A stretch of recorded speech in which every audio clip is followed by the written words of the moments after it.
Coach, suami saya lemah batin, tapi dia tak nak buat apa-apa. So macam mana saya nak buat Okay.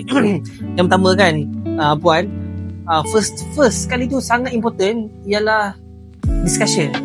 Kan, kena bincang dengan secara halus, secara yang supaya suami tak terasa. Bincang elok-elok. Sebab benda ni bukan satu aib. Kan, benda ni ialah korang berdua dah lalu, dah hadap bersama-sama kan, tapi nak memperbaiki lebih baik sahaja.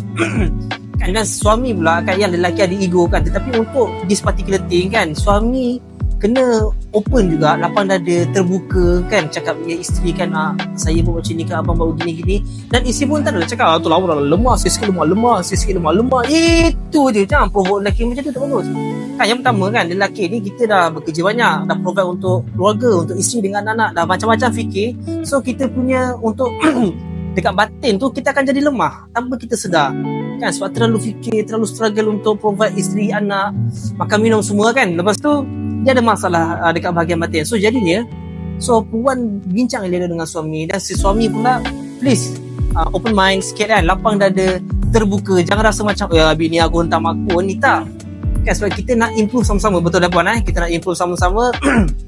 Ada nak kutuk-kutuk tak ada, jauh sekali nak kutuk suami, kesian kan.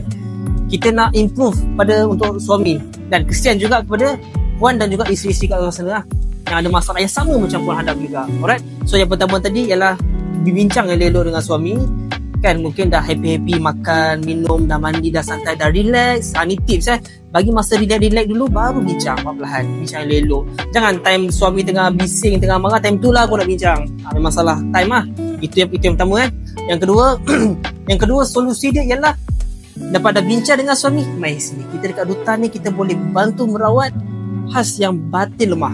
Alright, so tak ada orang akan kutuk lagi batin lepas ni. Boleh?